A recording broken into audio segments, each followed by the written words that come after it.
Ji-han questiona Shi-yun sobre o que ela quer dizer com flertar, buscando esclarecer a acusação. Enquanto isso, Shi-yun vira-se para Yoo-jin, indagando se ela continuará agarrando-se a Ji-han assim. Yoo-jin, envergonhada, pede desculpas, explicando que estava com medo. Para mudar o foco da discussão, Ji-han observa os itens deixados pelo peixe, notando uma pilha de dinheiro e uma pequena esfera amarela. Ao ativar o observador, ele descobre que aquela esfera é exatamente o que estava procurando. Quando consumida, permitia a respiração subaquática por um período acumulativo de até 24 horas. Informando ao grupo sobre a descoberta, Ji-han retira uma toalha do inventário e a entrega a Shi-yun para que ela seque. No entanto, Shi-yun recusa a toalha, demonstrando seu controle sobre o elemento fogo ao evaporar toda a água de seu corpo. Yoo-jin, surpresa, pergunta se essa é a maneira como as pessoas se secam no abismo, e Ji-han nega categoricamente. Ji-han, agora ciente da importância das esferas para prolongar o tempo subaquático, sugere que precisam coletar uma quantidade significativa delas antes de enfrentar o chefe. Enquanto explicava sua estratégia, um estrondo ecoa do estômago de Yoo-jin, deixando-a corada e envergonhada, apressando-se em esclarecer que não é o que estão pensando. Aproveitando o momento, Ji-han propõe uma pausa para um lanche, retirando algumas comidas de seu inventário e distribuindo para Yoo-jin e Shi-yun. O grupo se reúne para descansar e se alimentar. Curioso sobre suas expectativas para o chefe, Ji-han pergunta o que elas imaginam sobre o monstro que encontrarão. Shi-yun responde prontamente que será um monstro subaquático e Ji-han, de maneira sarcástica, brinca que jamais teria imaginado que seria algo assim se ela não tivesse mencionado. Shi-yun sugere que o chefe poderia ser algo semelhante a um kelp, o que deixa Ji-han curioso sobre essa criatura.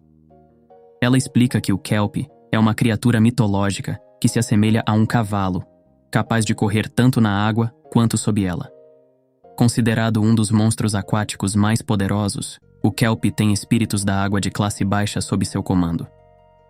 Shi-yun ainda acrescenta que, embora exista na mitologia do norte da Europa, a interferência de Gaia impede que pessoas comuns o vejam. Por outro lado, Yoo-jin aposta que poderia ser um kraken. Diante das especulações, Shi-yun pergunta se estão prontos para começar a caçar os monstros. Ji-han, com uma ideia diferente em mente, responde que vão pescar. Surpresa, Shi-yun questiona se é possível pescar tais monstros, mas Ji-han afirma confiante que dará certo.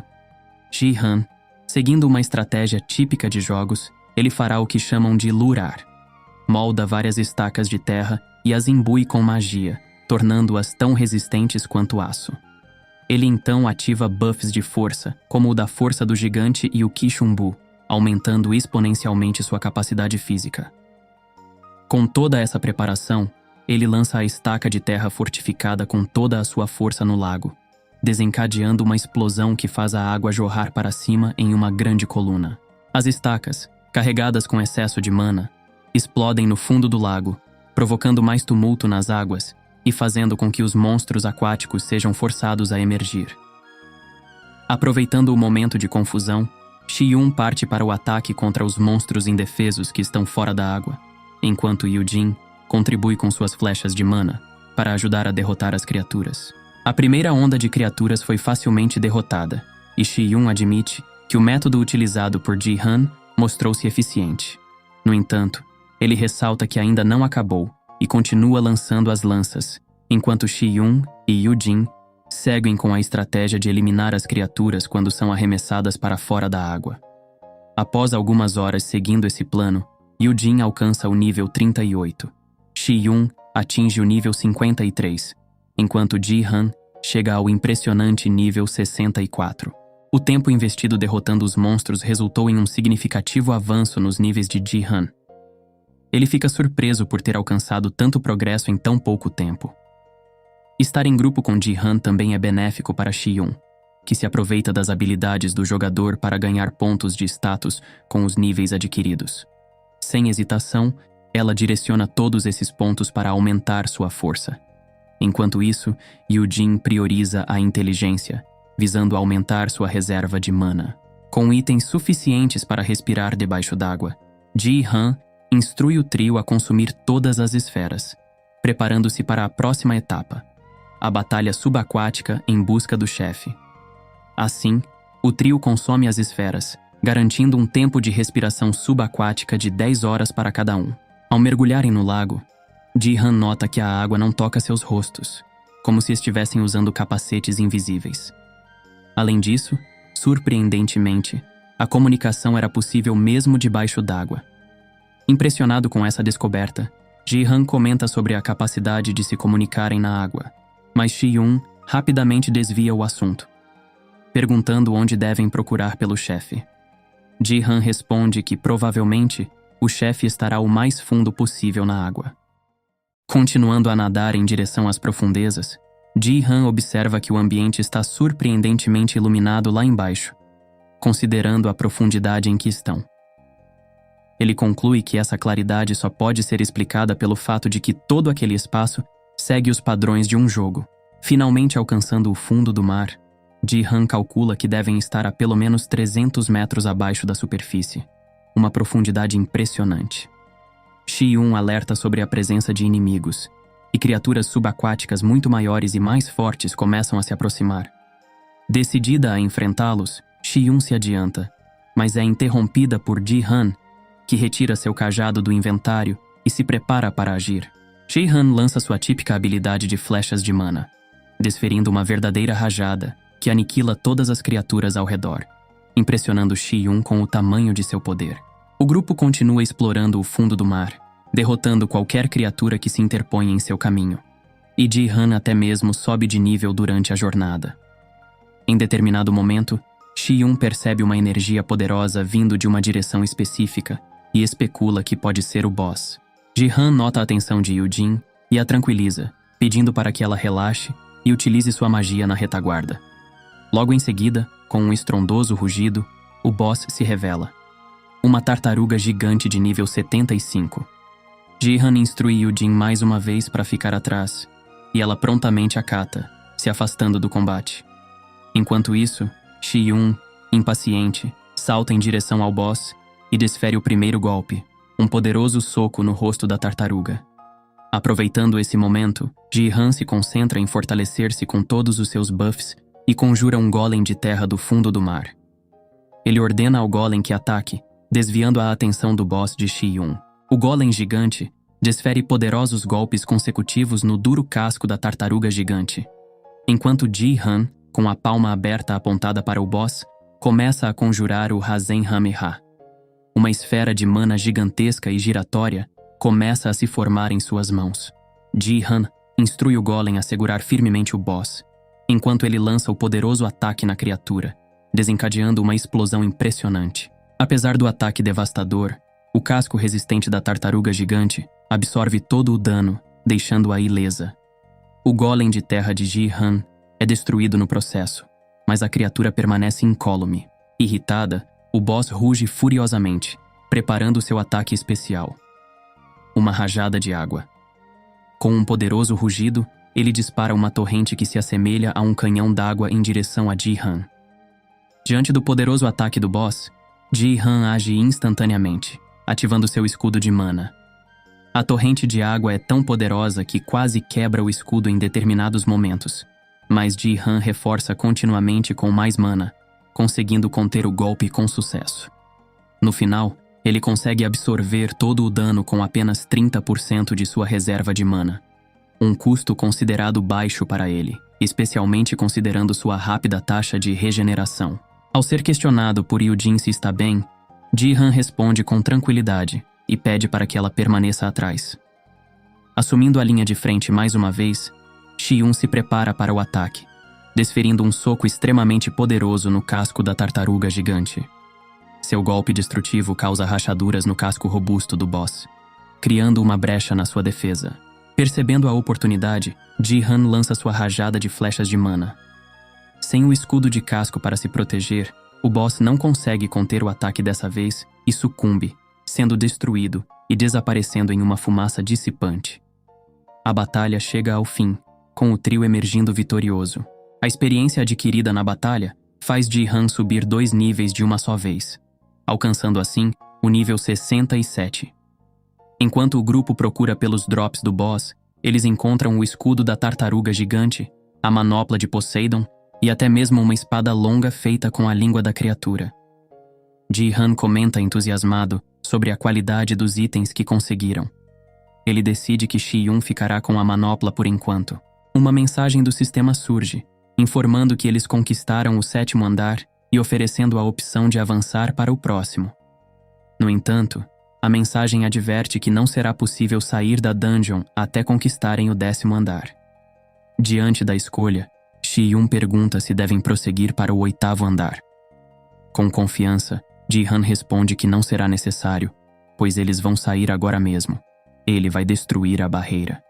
Ji-han abre a janela de status e coloca todos os seus pontos em inteligência, ultrapassando assim o marco dos 300 pontos nesse atributo. Com sua nova quantidade de inteligência desbloqueando habilidades passivas, Ji-han agora possui a magia suprema, que aumenta todo o seu dano em 50% e reduz o consumo de mana na mesma proporção. Além disso, sua regeneração de mana, que já era alta, torna-se quase infinita. Convicto de que esse poder será suficiente, Ji-han levanta o braço para cima e ativa a destruição da barreira. Sua enorme quantidade de mana colide com o espaço, quebrando a barreira. Ele pede para as garotas se segurarem nele, e logo a barreira é destruída, e o trio retorna ao mundo real. Shi-yun pergunta quanto tempo se passou, e Ji-han explica que apenas cerca de 1h30 se passou no mundo real, desde que foram sugados para o labirinto. Ela comenta que, como Ji-han destruiu a barreira, as outras pessoas que estavam lá dentro devem ter sido expulsas do espaço também, então elas devem estar bem. O grupo guarda os cajados e itens no inventário. Shi-yun sugere que Ji-han provavelmente deve contatar o clã Chunbu e reportar o ocorrido, já que ele é um membro do clã. Da mesma forma, ela se compromete a relatar para o clã Yun-hon-mun. De volta à vizinhança, o grupo decide pegar um táxi para retornar ao seu bairro. Enquanto estão a caminho, Ji-han menciona que deveria ter contatado o clã Chunbu enquanto ainda estavam no táxi. Shi-yun questiona por que ele não o fez, ao que ela responde que já havia relatado para o clã Yun-hon-mun. Surpreso, Ji-han pergunta quando ela fez isso, pois não percebeu. Shi-yun explica que utilizou ondas telepáticas para comunicar-se, deixando Ji-han intrigado, já que ele nem sabia que isso era possível. Chegando à vizinhança, o grupo decide entrar em um café para descansar um pouco. Shi-yun menciona que a comunicação telepática é algo básico, e Ji-han expressa seu interesse em aprender essa habilidade. No entanto, a conversa é interrompida quando o celular de Ji-han toca. Do outro lado da linha está Sun-il, que pergunta se Ji-han conseguiu se divertir em seu dia de folga. Ji-han explica que na verdade se meteu em um grande problema e relata toda a situação para Sun-il, deixando-o preocupado e irritado.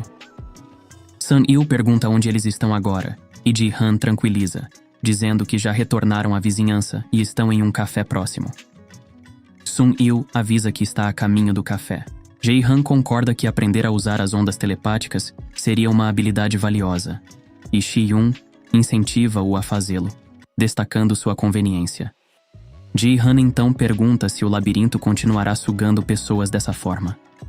Shi-yun responde que se a organização por trás disso for realmente a companhia, eles serão dizimados dessa vez. No entanto, ela ressalta que, dado o ponto em que estão, não há garantias de que conseguirão impedir o nascimento de um deus. Surpreso, Ji-han pergunta se ela está sugerindo que mesmo que a companhia seja destruída, um deus ainda poderá nascer. Shi-yun confirma, explicando que não há como saber se esse deus será bom, mau ou insano. Além disso, é incerto se ele agirá em prol de proteger a companhia ou não. Mesmo sendo um deus, Shi-yun acredita que o clã Danui ainda poderia derrotá-lo. A incerteza do futuro pesa sobre eles enquanto continuam a ponderar sobre os eventos do labirinto e as possíveis consequências. Ji-han expressa sua surpresa, pensando que os deuses eram oniscientes e onipotentes. Shi-yun esclarece que ser um deus não significa necessariamente ser onipotente. Ji-han pergunta o motivo, e Shi-yun explica que há vários deuses, indicando que a divindade não garante poder absoluto. Ele então compreende, e Shi-yun elogia sua rapidez em aprender. No entanto, Yu-jin confessa que não entendeu nada do que foi dito. mencionando termos como deuses, nascimento e nono portão sem compreender o significado. Shi-yun tranquiliza-a, afirmando que não há problema em explicar tudo para Yu-jin, já que ela agora pertence ao abismo. Assim, Ji-han começa a explicar para Yu-jin tudo o que sabe sobre magias, monstros, deuses e até mesmo demônios. Ele pondera sobre o motivo de estarem tentando criar um deus. Shi-yun admite que não tem certeza, mencionando até que o próprio presidente da companhia não é humano. O maior problema, ela destaca, é se eles planejam criar algo capaz de ultrapassar o clã Danui em poder. Sun-il interrompe a conversa ao chegar ao café, gritando pelo nome de Ji-han. Ele exige que Ji-han explique tudo o que aconteceu. Ji-han, em tom de brincadeira, pede para Sun-il pelo menos fingir que viu Shi-yun e Yu-jin. Sun-il, ao notar a presença das duas, troca olhares com Shi-yun e questiona o que ela está fazendo ali. Shi-yun responde com ousadia, afirmando que estava em um encontro, já que também tinha folga, e decidiu ir ao parque de diversões com Ji-han. Ela então desafia Sun-il, questionando se ele precisa de sua permissão para isso, e finaliza provocando-o ao chamá-lo de Senhor Vice-Líder do clã Shunbu. Uma troca de olhares provocativa entre Shi-yun e Sun-il preenche o ambiente, criando uma atmosfera tensa no ar. A troca de olhares desafiadora continua, e Sun-il, com um tom de desprezo, menospreza Shi-yun, relembrando-a de sua posição como mera subordinada dos Yun-hon-mun. Shi-yun rebate, argumentando que a hierarquia não tem relevância na situação atual. Ela desafia Sun-il, sugerindo que mesmo sendo o vice-líder do clã Shunbu, ele ainda é inexperiente. Ela o questiona se ele realmente acredita que poderia vencê-la, especialmente agora que ela se tornou mais forte graças às habilidades do jogador de Ji-han. A tensão atinge seu ápice quando Sun-il se levanta, batendo na mesa, e exigindo que Shi-yun pare de falar. Ela, por sua vez, provoca, perguntando se ele se importa mesmo se ela tiver terminado ou não. Ji-han, intervindo na discussão, questiona por que estão brigando sem motivo aparente. O comentário de Ji-han faz Sun-il e Shi-yun suspirarem, recuando na animosidade momentaneamente. Sun-il, sentando-se novamente, repete sua pergunta sobre o que aconteceu. Ji-han, sentindo-se um pouco injustiçado pela acusação implícita de Sun-il, responde, defendendo-se ao afirmar que ele não escolheu entrar no labirinto e, portanto, não é culpado pela situação. Ji-han detalha tudo o que aconteceu para Sun-il, explicando os eventos no labirinto em minúcias. Sun-il, avaliando as informações, assegura que o clã Danui não pode estar ignorante sobre o que está acontecendo. Ele destaca que, primeiramente, precisam lidar com a situação de Yu-jin, que assente em acordo. Sun-il decide que é melhor para Yu-jin voltar para sua casa e enviar alguém para persuadir seus pais com hipnose. Ele questiona se Yu-jin decidiu realmente viver no abismo também, ao que ela confirma definitivamente. Ji-han reconhece a incerteza da situação, mas ressalta a importância de fazer o possível para ajudá-la. Sun-il concorda e, decidido, sugere acolher Yu-jin temporariamente no clã Shunbu para oferecer proteção e, futuramente, considerar a possibilidade de registrá-la como membro oficial. Ele informa a Yu-jin que, mesmo que de forma não oficial, agora ela pertence ao clã Shunbu. Grata, Yu-jin expressa seu agradecimento por essa oportunidade. Shi-yun oferece a Yu-jin a opção de se juntar aos Yun-hon-mun, destacando que eles acolhem feiticeiros e magos também. No entanto, Yu-jin tranquiliza Shi-yun, afirmando que está bem como está, especialmente considerando que Ji-han também está na casa de Sun-il. Ji-han, curioso, questiona por que ela está envolvendo seu nome na conversa. Decidem, então, que irão para a casa de Sun-il, pois precisam reportar para o alto escalão do clã tudo o que aconteceu. Em outra cena, o presidente continua sua observação do Cristal das Ambições, citando: "Não se conforme pensando que você é uma boa pessoa." Fan Hui, intrigado, pergunta quem é o autor da citação, ao que o presidente responde que é ele mesmo. Fan Hui brinca, sugerindo que eles têm um poeta entre eles e questiona se o presidente tem um poeta em seu interior. O presidente, com uma resposta enigmática, afirma que sim, afinal ele é constituído de dezenas de milhares de pessoas. Fan Hui questiona que tipo de pessoa o presidente era antes e expressa desejo de tê-lo conhecido mais cedo. O presidente, com uma aura de resignação, responde que não faria diferença tê-lo conhecido antes, pois nada mudaria. Ele revela que nos primórdios amaldiçoou o mundo e tornou-se um com um eu diferente, desafiando Fan Rui a entender essa dualidade. Fan Rui sugere que poderia ter concedido ao seu eu anterior o poder para destruir o mundo. O presidente, no entanto, desdenha da ideia, afirmando que mesmo agora não é capaz de fazer nada contra o nono portão. Fan Rui aceita o comentário com um sorriso, reconhecendo a verdade em suas palavras. O presidente indaga sobre as atividades dos outros. Fan Rui explica que estão em uma viagem de negócios no exterior, explorando lugares fracos nos Estados Unidos devido à relativa juventude da história do país, e também menciona seu poder consolidado na África do Sul. Ele ressalta a necessidade dos outros em mostrar resultados, justificando seu trabalho diligente. Observando o cristal, Fan Rui comenta sobre as peculiaridades dos coreanos, notando sua obsessão em subir de nível, talvez até em excesso. Fan Rui observa que, além do jogador, existem mais pessoas que alcançaram o nível 50. O presidente concorda, explicando que o país é dominado por políticos e empresários, criando uma dinâmica competitiva implacável conhecida como inferno coreano. Nesse ambiente, todos são compelidos a competir, e aqueles que não conseguem acompanhar se tornam marginalizados. A estrutura social perpétua a exploração das pessoas, forçando-as a lutar por sobrevivência. O presidente enfatiza que é por isso que todos buscam maneiras de se fortalecer, pois ser forte é a única maneira de evitar ser deixado para trás nesse mundo corrompido. Ele ressalta que é uma manifestação clara da lei da selva. Fan Rui concorda, comparando a situação ao abismo. Ele menciona que os preparativos estão quase concluídos, e o presidente responde que é então hora de começar. Fan Rui pergunta quantos o presidente enviará. O presidente responde detalhando os números. Começará com 5.000 na Coreia, 100.000 na China, 30.000 nos Estados Unidos, 20.000 no Japão, 15.000 na França, 10.000 na Inglaterra e cerca de 1 milhão nos países restantes. Ele destaca que parece que a empresa está se tornando global. Fan Rui concorda, mencionando que a globalização é a tendência atual. O presidente afirma que em breve o mundo inteiro provará de seus poderes, até mesmo a necessidade de renomear o 9º portão para 10º portão.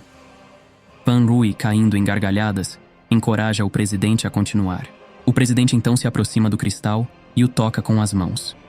A máscara em seu corpo treme e se desprende, começando a flutuar enquanto o corpo do presidente cai de joelhos. A máscara voa em direção ao cristal, e quando toca a superfície, uma onda de energia é desencadeada. Fan Rui continua a rir, proclamando que é isso, é o caos, e grita que é hora do advento de um mundo de caos. Os planos sinistros da companhia para semear o caos em escala global começam a tomar forma, alterando significativamente o curso do mundo como o conhecemos. Em outra cena, o grupo de Ji-han finalmente alcança a casa de Sun-il. Ele instrui Ji-han e Yu-jin a aguardarem no quarto enquanto ele convoca Shi-yun para uma conversa sobre os acontecimentos recentes. Enquanto isso, Ji-han e Yu-jin, já exaustos, encontram refúgio no quarto. Yu-jin se deixa cair na cama enquanto Ji-han gentilmente lhe serve um gole de suco para recuperar as energias. Refletindo sobre os eventos do dia, Ji-han comenta que as coisas raramente seguem como planejado, mas enfatiza que pelo menos conseguiram se divertir. A conversa então se desvia para temas mais profundos, como o abismo e a possibilidade de uma vida normal, os quais Yu-jin continua a rejeitar veementemente. De repente, enquanto estão imersos na conversa, uma luz azul irrompe do corpo de Yu-jin, deixando tanto ela quanto Ji-han perplexos com o que está acontecendo. Ji-han grita pelo nome de Yu-jin, enquanto a luz continua a pulsar intensamente ao redor do corpo dela. Uma mensagem do sistema surge, alertando sobre a detecção de uma energia abrangente. Desesperado, Ji-han tenta conjurar um feitiço de purificação em Yu-jin, mas seus esforços são em vão. A luz se intensifica, envolvendo Yu-jin completamente até que, num piscar de olhos, seu corpo desaparece, como se fosse teletransportado pela aura azul.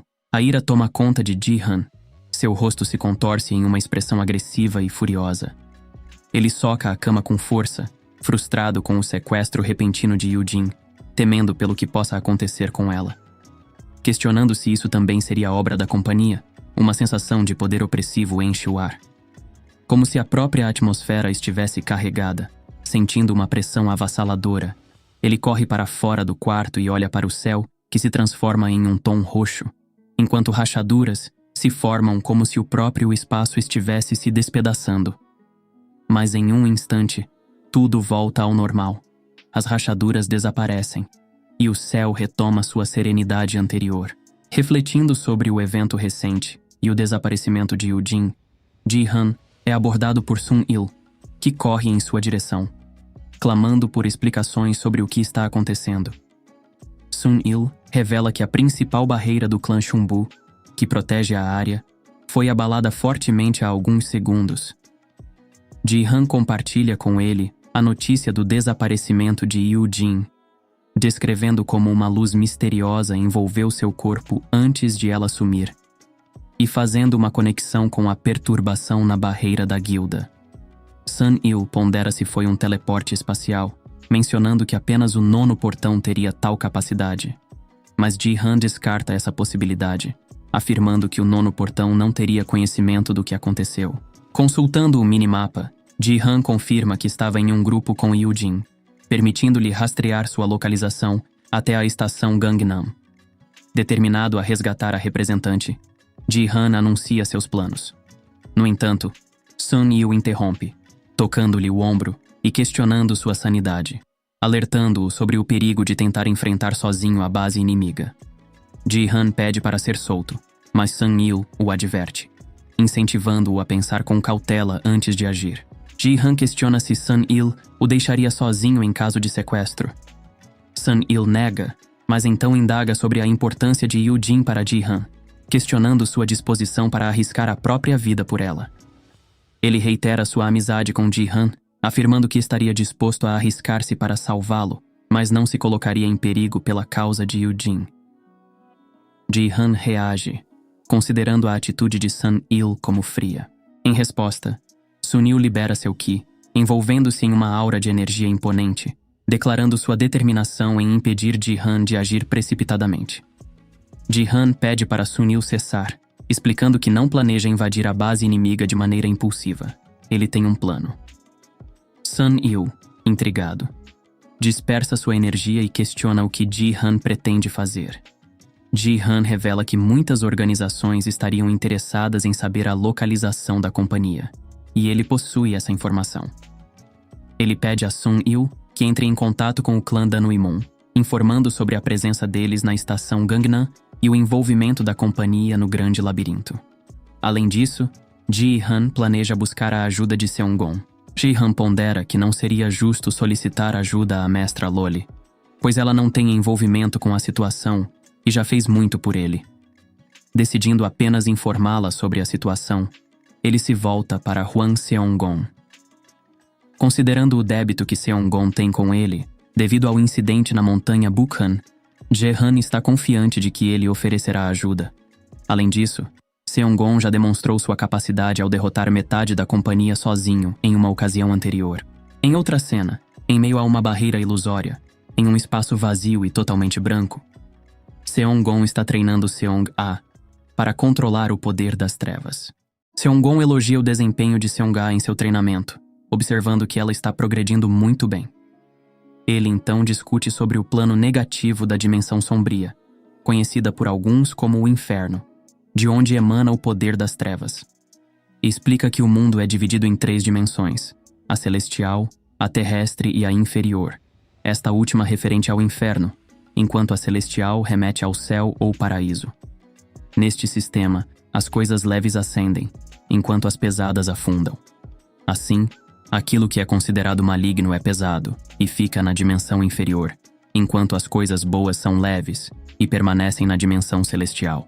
A dimensão terrestre representa o meio entre essas 2 dimensões. Entretanto, tanto as dimensões celestial quanto a inferior são, na verdade, sombras da dimensão terrestre, sendo mundos que se assemelham a enormes barreiras ilusórias. Sejam os deuses que habitam a dimensão celestial ou os demônios da dimensão inferior, Todos têm sua origem na dimensão terrestre. Enquanto a dimensão terrestre existir, tanto a dimensão celestial quanto a inferior serão eternas, o que significa que o poder dentro de Seong-A, proveniente das trevas, também pode ser infinito. Seong-gon instrui Seong-A a manter o foco, alertando-a para resistir ao poder proveniente desse espaço, que é como uma dimensão celestial artificial que entra em conflito com sua energia das trevas. Ele destaca que no abismo não há limites para o quão forte alguém pode se tornar, contanto que tenha talento e tempo. Seong-gon enfatiza que Seong-A precisa ficar consideravelmente mais forte se quiser estar ao lado de Ji-han. Neste momento, o celular de Seong-gon toca, sendo Ji-han solicitando sua ajuda. Seong-gon prontamente se disponibiliza para ajudá-lo. Seong-A, curiosa, pergunta sobre o que está acontecendo, e Seong-gon responde que Ji-han pediu sua assistência. Seong-A expressa o desejo de acompanhá-lo, mas Seong-gon imediatamente a impede, afirmando que não é possível. Ele assegura a Seong-A que não deve demorar para voltar e então quebra a barreira ilusória em que estavam. Em seguida, Ji-han também contata a mestra Loli, apenas para mantê-la informada sobre a situação. Curiosa, a mestra Loli pergunta o que está acontecendo com Yoo-jin, brincando ao sugerir que ela poderia ser a princesa Peach do Super Mario, sempre sendo sequestrada. Ji-han informa a sua mestra que conseguiu a ajuda do demônio negro, Seong-gon. No entanto, a mestra Loli está ocupada naquele momento e não pode ajudá-lo de qualquer forma. Após desligar o telefone, seu grande guerreiro druida que a acompanhava percebe sua preocupação. Loliqueano confirma, mencionando que estava de fato preocupada, afinal, Ji-han é seu aluno. A mestra Loli decide, pelo menos, enviar uma mensagem ao Harem King sobre a situação, pois havia rumores de que ele estaria protegendo Ji-han. De volta à cena com Ji-han e Sun-il, ele informa que já avisou a mestra Loli e conseguiu a ajuda de Seong-gon. Nesse momento, Shi-yun se junta à conversa. Sun-il comenta que não deve demorar muito para resolver a situação, agora que o clã Danui está envolvido. Ele decide acompanhar Ji-han, caso ele decida se envolver. Ji-han aceita a oferta, reconhecendo que será de grande ajuda. Sun-il questiona como eles irão chegar lá, e Ji-han responde simplesmente, voando. Ji-han envia um convite de grupo para Sun-il, explicando que descobriu que as habilidades dos jogadores se aplicam da mesma forma para todos no grupo. Dessa forma, todos poderão aprender habilidades instantaneamente, assim como ele. Ele entrega um livro de habilidades para Sun-il e outro para Shi-yun. Ambos aprendem a técnica de voar e, em seguida, os livros desaparecem. Ji-han pergunta se estão todos prontos. É hora de agir. De volta à cena com Fan Hui e o presidente, o Cristal das Ambições, que antes se fundira com o presidente, agora exibe um gigantesco olho. Intrigado, Fan Hui questiona por que um deus como ele nasceu. O cristal, agora com o olho, responde que nasceu de uma necessidade. Fan Hui indaga sobre que tipo de deus ele é, ao que o cristal responde que é do mesmo tipo que Fan Hui, o chamando de Fan Hui, o Senhor do Caos. O cristal sugere que Fan Hui é apenas uma peça de Pangu, um senhor demoníaco caído. Fan Hui reflete que, afinal, um deus é um deus. O cristal então declara que os deuses podem ser oniscientes, mas não onipotentes. Fan Hui concorda, observando que, logicamente, outros deuses existem, e, portanto, não podem ser onipotentes, pois isso seria uma contradição. Ele volta a perguntar qual é o motivo da existência do cristal. A resposta é a mesma. Ele existe pela mesma razão que Fan Hui, nascido da necessidade. Fan Hui, por sua vez, aponta que ele caiu junto com os 72 demônios do inferno, questionando como ele poderia entender algo tão complexo como o que está sendo dito. Entretanto, de alguma maneira, Fan Hui começa a captar o significado do que o novo deus está tentando comunicar. Ele é tomado por uma nova onda de gargalhadas, admirando a situação como uma verdadeira obra-prima. Com curiosidade, ele questiona se os olhos cegos também estão observando, assim como Hadela Word e o Criador Ever. O cristal confirma que todos estão atentos a este mundo, enfatizando que este lugar é verdadeiramente singular. Fan Hui continua rindo, destacando que o fato de o Haren King estar presente aqui é uma prova irrefutável disso. Em seguida, Fan Hui indaga sobre o nome do deus. O cristal responde que os deuses guardam seus nomes para si. Fan Hui argumenta que os deuses naturalmente gerados podem fazer isso, mas ele não é um deus natural. Ele foi gerado artificialmente, e certamente o presidente da companhia escolheu um nome durante o processo de fusão e criação. O cristal começa a brilhar intensamente, e então começa a se metamorfosear, assumindo uma forma humana, vestindo um terno e uma máscara. Ele revela que seu nome é Ark Company, o deus da mudança, compensação e entretenimento. Fan Hui aplaude enquanto sorri e se vira, declarando que já está de partida, considerando seu trabalho ali como concluído. Ele expressa ansiedade para futuras colaborações e então desaparece. O deus Ark Company profere apenas uma palavra: mudança. Em seguida, uma surreal e gigantesca aura de energia divina preenche todo o espaço ao redor. Em outra cena, Ji-han, Sun-il e Shi-yun continuam voando em direção à estação Gangnam, onde suspeitam que a companhia esteja, e onde Ji-han detectou a presença de Yu-jin. O céu está escuro, com nuvens negras e relâmpagos frequentes. O trio pousa no topo de um prédio para observar o terreno. No chão, eles avistam dezenas de bonecos humanoides com máscaras. Ji-han questiona do que se trata aquilo. Sun-il explica que são soldados do clã Danui, conhecidos como Tropas Mascaradas Hahoe. Ele acrescenta que na classificação, cada um deles pode ser considerado de classe B, comparando-os com Shi-yun, que é uma guerreira de classe C. Sun-il também menciona que Hwan Seong-gon é de classe SSS, enquanto a mestra Loliqueano é classificada apenas como S. Ele ressalta que existem menos de 100 pessoas de classe SSS no mundo. Shi-yun complementa, observando que o demônio negro Seong-gon é tão poderoso que seria necessário mais do que uma organização inteira para derrotá-lo. Ji-han se questiona se haverá espaço para eles se envolverem na situação com o clã Danui já presente para encontrar Yu-jin. Nesse momento, Seong-gon se junta ao trio, declarando que se Ji-han quiser salvar Yu-jin, ele terá que se envolver. Ji-han reconhece a presença de Seong-gon e comenta sobre sua vinda. Seong-gon confirma, explicando que veio porque Ji-han pediu sua ajuda e alertando que resgatar Yu-jin pode não ser tão simples. Ele aponta para o céu, onde uma gigantesca esfera vermelha paira, revelando ser um dos artefatos destruidores do clã Danui, conhecido como o Olho de Hwanung. Enquanto observam, uma luz se forma na borda inferior da esfera, e em seguida toma uma forma maior, disparando um tiro em direção ao solo, como um poderoso raio laser. O impacto do tiro abre um buraco imenso e profundo no solo. Ji-han, consciente de estarem dentro de uma barreira ilusória, questiona se eles podem utilizar tal poder mesmo assim. Seong-gon assegura que sim. Ele nota que a companhia está se comportando de forma estranha, não oferecendo resistência e não mostrando sinais de defesa, algo que não está certo. O questionamento de Ji-han então se volta para a presença real da companhia no local. Seong-gon argumenta que o clã Danui não agiria apenas com base na informação de Ji-han sobre a localização. Provavelmente fizeram uma investigação prévia, e se estão ali, é porque algo realmente está acontecendo. Shi-yun concorda, afirmando que o demônio negro está correto, já que o clã Danui não agiria de forma tão amadora. Shi-han abre o minimapa e verifica que a representante ainda está na área. A localização coincide exatamente com o ponto de onde a esfera está disparando os raios laser. Porém, Yu-jin não parece estar sofrendo danos. Sun-il sugere a possibilidade de a companhia ter criado uma barreira ilusória dentro da própria barreira, mas também reconhece que o clã Danui detectaria isso. Então, Ji-han pondera sobre a possibilidade de alguém ter criado uma outra dimensão dentro da barreira ilusória.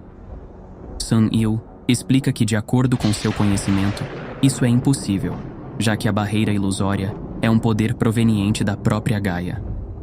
Apenas feiticeiros de grande porte teriam essa capacidade, e existem menos de 20 deles no planeta, sendo que 18 estão associados ao 9º portão. Ji-han sugere a possibilidade de alguém desse calibre estar associado à companhia. Sun-il observa que se a companhia estiver de fato se escondendo em outra dimensão, Os ataques do olho de Huanung não funcionariam. Ele questiona se Ji-Han acredita que um feiticeiro desse calibre estaria associado à companhia. Ji-Han responde firmemente que sim, argumentando que para criar algo como o Grande Labirinto, certamente seria necessário alguém com tanto poder. Seong-gon concorda, sugerindo que Ji-Han está correto, e pede para todos prestarem atenção na esfera, que começa a mostrar um comportamento diferente. Ele revela que aquilo é um destruidor de dimensões. Enquanto o grupo observa, o céu, o ar e o espaço ao redor da esfera começam a se quebrar.